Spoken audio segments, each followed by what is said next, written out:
அன்புக்குரிய சகோதர சகோதரிகளே, இன்று நாம் திருத்தூதர் நற்செய்தியாளர் புனித யோவான் இவருடைய விழாவை கொண்டாடுகின்றோம். இந்த விழா என்பது கிறிஸ்து பிறப்பு வாரத்திலே இடம்பெறுவது என்பது மிகவும் முக்கியமான ஒன்று. காரணம், யோவான் பல நிலைகளிலே சிறப்பு பெறுகின்றார். பல நிலைகள் என்று சொல்கின்ற பொழுது, இந்த புனித யோவான் திருத்தூதர்கள் என்ற வரிசையிலே பார்த்தோம் என்றால் இவர்தான் கடைசியான ஆள். வயதில் மிக இளம் வயது. இவருக்கு இறப்பு என்பது இயல்பாக இயற்கையாக நிகழ்ந்தது. மற்ற திருத்தூதர்கள் எல்லாம் வேத சாட்சிகளாக மரித்தார்கள், இரத்தம் சிந்தினார்கள். மிகப்பெரிய திருத்தூதர்களுடைய வரிசையிலே இருக்கக்கூடிய பேதுரு சிலுவையில் தலைகீழாக வைத்து சாகடிக்கப்பட்டார். பவுலடியார் தலை வெட்டுண்டு இறந்தார். இப்படியாக எல்லா திருத்தூதர்களும் இரத்த சாட்சிகளாக மரித்தார்கள். எனவே அவர்களுடைய விழாவின் பொழுது சிகப்பு வண்ண எங்கும் இருப்பதை பார்க்கின்றோம். குறிப்பாக திருப்பலி உடைகளும் அதில் இடம்பெறுகின்றது. ஆனால் இன்றைக்கு திருத்தூதர் புனித யோவான் நற்செய்தியாளருடைய விழாவின் பொழுது வெள்ளை வெண்மை நிறம் என்பது முக்கியத்துவம் பெறுகிறது. இன்றைக்கு நம்முடைய பிள்ளைகள் இந்த வெண்ணிற உடையை உடுத்தி இருக்கின்றார்கள். எல்லோரும் இந்த வெண்ணிற உடையைத்தான் உடுத்தியிருக்கின்றார்கள். காரணம், இந்த வெண்ணிற உடையை ஒரு சில நேரங்களில் மட்டும்தான் நாம் பயன்படுத்துகிறோம். புது நன்மை, ஆண்டவர் இயேசுவினுடைய விண்ணேற்பு பெருவிழா, இது போன்ற நேரங்களில் மட்டும்தான். ஆனால் இன்றைக்கு இந்த வெண்ணிற வண்ணத்தை இவர்களுக்கு பயன்படுத்துகின்ற பொழுது யோவான் இரத்த சாட்சியாக இல்லை, இயல்பாக அவர் மரித்தார் என்ற ஒரு வித்தியாசம், வேறுபாடு அவருக்கு உண்டு என்பதை காட்டுவதற்காகவே இந்த வெள்ளை நிறை உடை என்பது பயன்படுத்தப்படுகிறது. எனவே அன்புக்குரியவர்களே, இவர் வயதில் சிறியவர், இளையவர். எனவே இவருடைய நற்செய்தியும் கடைசியானது. இவர்தான் நற்செய்தியை கடைசியாக எழுதியவர். முதல் நற்செய்தி என்பது மார்க்கு நற்செய்தி. அதுதான் ஒரிஜினல் டெக்ஸ்ட். இந்த ஒரிஜினல் டெக்ஸ்ட் மார்க்கிலிருந்து தான் லூக்கா வருகிறார், மத்தேயு வருகிறார். பிறகு நான்காவது நற்செய்தியாகத்தான் யோவான் வருகிறது. அன்புக்குரியவர்களே, காலத்தால் இது பின்னால் வருகிறது. இதனுடைய மாற்றம், அனுபவம், இதனுடைய அறிவு ஆழம், கருத்து செறிவு என்பதும் முக்கியத்துவம் பெறுகிறது. மற்ற நற்செய்திகள் எல்லாம் ஒரு குறிப்பிட்ட ஆட்களுக்கு எழுதிய வகையிலே அதெல்லாம் ஒரு முக்கியத்துவமான ஒரு கண்ணோட்டத்திலே எழுதப்பட்டது. மத்தேயு யூதர்களுக்கு எழுதுகின்றார், லூக்கா புறவினத்தாருக்கு, பாவிகளுக்கு எழுதுகின்றார். மார்க்கு அவர் இந்த நன்மைகளை எல்லாம் செய்த இறைவன் உயிர்த்த ஆண்டவராக இருக்கிறார் என்பதை உணர்த்துகின்ற உண்மையை அவர் அங்கே எடுத்துச் சொல்கின்றார். ஓரளவுக்கு இயேசுவினுடைய வாழ்விலே நடந்ததையெல்லாம் அங்கும் இங்குமாக சேர்த்து கோர்த்து அந்த நற்செய்தியை அவர் கொடுக்கின்றார். ஆனால் யோவான் நற்செய்தியை பாருங்கள், மிக ஆழமான உயர்ந்த தத்துவமிக்க கருத்துக்களை அங்கே நாம் பார்க்க முடிகிறது. மற்றவர்களெல்லாம் எப்படி ஆரம்பிக்கின்றார்கள் பாருங்கள், நற்செய்தியை வரலாற்றின் அடிப்படையிலே ஆரம்பிக்கின்றார்கள். ஆனால் யோவான் பாருங்கள் எப்படி ஆரம்பிக்கின்றார். வரலாற்றுக்கெல்லாம் முன்பாக இருக்கக்கூடிய தொடக்கத்திலிருந்தே அவர் ஆரம்பிக்கின்றார். தொடக்கத்தில், ஆதியில் கடவுள் இருந்தார், அந்த கடவுள் இறைவனாக இருந்தார். இப்படியெல்லாம் அவர் தொடர்ந்து அவர் ஆரம்பிக்கின்றார்.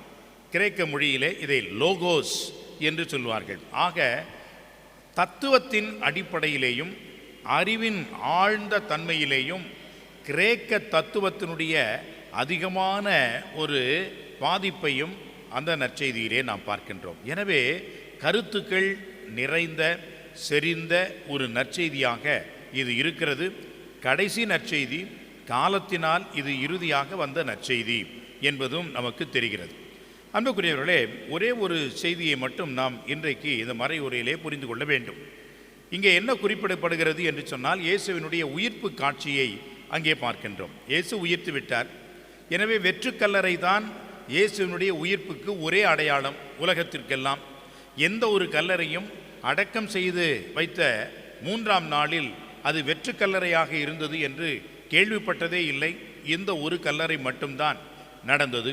இயேசுவின் கல்லறைகளுக்கு நிறைய முக்கியத்துவம் உண்டு. எந்த கல்லறைகளுக்கும் யாரும் காவல் வைத்தது இல்லை. ஆனால் இயேசுவின் கல்லறைக்கு மட்டும்தான் காவல் வைத்தார்கள். இந்த கல்லறையில் வைக்கின்ற அந்த உடல் உயிர்த்துவிடும் என்று நம்பிக்கை இருந்தது. ஆனால் உயிர்த்து எழுந்து வந்துவிடும் என்ற ஒரு எதிர்பார்ப்பு யாரிடமும் இல்லை. ஆனால் இயேசுவினுடைய கல்லறையில் இருக்கின்ற அந்த உடல் எங்கே உயிர்த்து விடுமோ வந்து விடுமோ என்ற அச்சம் அவருடைய சீடர்களுக்கு இல்லை, யூதர்களுக்கும் தலைமை குருக்களுக்கும் இருந்தது. இதுபோன்ற அவருடைய கல்லறை என்பது பல முக்கியத்துவமான கருத்துக்களை கொண்டிருந்தாலும் அவருடைய கல்லறை இப்பொழுது வெற்று கல்லறையாக இருக்கிறது. கல் அகற்றப்பட்டிருக்கிறது. இப்படியாக இயேசு உயிர்த்து விட்டார் என்ற செய்தி அங்கே அவர்களுக்கு கொடுக்கப்படுகிறது. ஆனால் மக்தலா மரியா அதை கண்டுபிடிக்கவில்லை. ஆண்டவருடைய உடலை காணோம், அவ்வளவுதான். உடனடியாக பதறி அடித்து கொண்டு அவர்களை செல்கின்றார்கள்.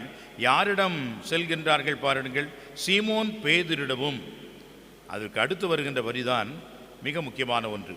இயேசு தனி அன்பு கொண்டிருந்த மற்ற சீடரிடமும் வந்து. அது என்ன? இயேசு தனி அன்பு கொண்டிருந்த மற்ற சீடரிடமும்.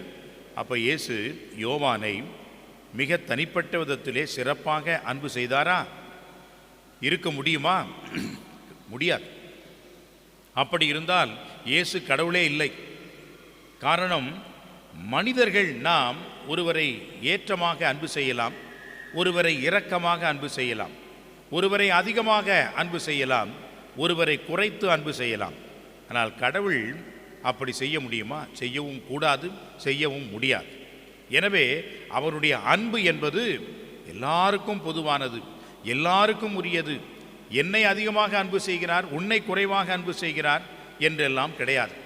கடவுளே இல்லை என்று மறுக்கின்றவர்களையும் இயேசுவின் பெயரை வைத்துக்கொண்டு நம்மை சித்திரவதை செய்து துன்பங்களை உட்படுத்துகின்ற அந்த தீயவர்களையும் கூட கடவுள் அன்பு செய்கின்றார். பவுலடியார் யார்? சித்திரவதை செய்து கொலை செய்த ஒரு தீவிரவாதி, யூதர். ஆனால் கடவுள் எப்படி அன்பு செய்தார் பாருங்கள், அவரை எப்படி மாற்றினார் பாருங்கள். அன்புக்குரியவர்களே, கடவுளால் முடியும். கடவுளால் அன்பு செய்ய எல்லாரையும் சமமாக அன்பு செய்ய முடியும். சமீபத்திலே கிறிஸ்துமஸ் பெருவிழா சமயத்திலே ஆங்காங்கே நடந்த கொண்டாட்டங்களிலே, குறிப்பாக நம்முடைய வடநாடுகளிலே எவ்வளவு பெரிய நிகழ்வுகள் எல்லாம் நடந்தது, கவலைக்கிடமான சோகமான நிகழ்வுகள் எல்லாம் நடந்தது என்பதை நாம் அறிவோம். இப்படி பயங்கரவாதத்திற்கும் தீவிரவாதத்திற்கும் உரிய இவர்கள் நமது நாட்டை நேசிக்கிறார்கள், நமது நாட்டை வளர்க்கிறார்கள், நமது நாட்டுக்காக இவர்கள் தேசப்பற்றுடையவராக இருக்கிறார்கள் என்று சொன்னால் இதைவிட நகைப்புக்கு உள்ளாகக்கூடிய ஒன்றும் இல்லை. இதைவிட ஒரு பொய் புரட்டு ஒன்றும் இல்லை. இவர்களை போன்று ஒரு நய வஞ்சகர்களும் கிடையாது. ஆனால் இப்படியெல்லாம் செய்துவிட்டு நாங்கள் இந்த தேசத்தை நேசிக்கின்றவர்கள், தேசம் எங்கடா இருக்குது? தேசம் வந்து வானத்திலும் பூமியிலும் கிடையாது. தேசம் என்பது மக்கள் தான் தேசம். இந்த மக்களை நேசிக்காதவன் தேசத்தை நேசிக்கிறான் என்று சொன்னால் இதைவிட பொய் சொல்கின்றவன் உலகத்தில் எவருமே இருக்க முடியாது. சாதாரண ஏழை மக்கள் அந்த குல்லாவையும் அந்த உடையையும் விற்று அவன் காசு சம்பாதிக்கிறான். அவன் கிறிஸ்தவனே கிடையாது, அவன் காசு சம்பாதிக்கிறான், ரோட்டில் வச்சிருக்கிறான். அவனை போட்டு மிரட்டி உருட்டி அவனை அடித்து இது இந்த நாடு அந்த நாடு என்று, இது என்ன உங்கள் தாத்தா விட்டு நாடா, இது நமது நாடு என்று சொல்கின்ற பொழுது அந்த புத்தி கூட இல்லாத ஒரு நிலையிலே வாழ்கின்ற ஒரு நிலை இருப்பதை நாம் பார்க்கின்றோம். அந்த கயவர்களை கூட ஆண்டவர் நேசிக்கிறார், ஆண்டவர் அன்பு செய்கிறார். எனவே தான் கடவுளுடைய அன்பு என்பது இவனுக்கு அவனுக்கு என்று பிரித்து சொல்ல முடியாது. அப்படி இருக்க யோவான் மட்டும் எப்படி இயேசு தனி அன்பு கொண்டிருந்த மற்ற சீடர் யோவான் என்று தன்னை குறிப்பிடுகின்றார் என்று சொன்னால் அங்கே தான் நாம் புரிந்து கொள்ள வேண்டும். 3 பிள்ளைகள் இருக்கிறார்கள். அதிலே ஒரு பெண் பிள்ளை, அந்த பெண் பிள்ளையை மட்டும் அதிகமாக நேசிக்கிறார். அம்மா அப்பா என்று நாம் நினைத்து கொள்ளக்கூடாது. காரணம், அந்த பெண் பிள்ளைக்கு அதிகமான உடையும் அதிகமான நகைகளையும் வாங்கி கொடுக்கலாம். அதனால் இவர்களை விட அதிகமாக அன்பு செய்கிறார்கள் என்று நாம் நினைக்கலாம். ஆனால் கடவுள் அப்படி செய்ய முடியாது. எனவே அன்புக்குரியவர்களே, யோவான் என்ன நினைக்கின்றார் என்று சொன்னால், இயேசு என்னைத்தான் அதிகமாக அன்பு செய்கிறார். ஆக கடவுள் மனிதனை அதிகமாக ஒருவரை அன்பு செய்கிறார் என்பதை விட மனிதன் கடவுளை நினைக்கின்றான்.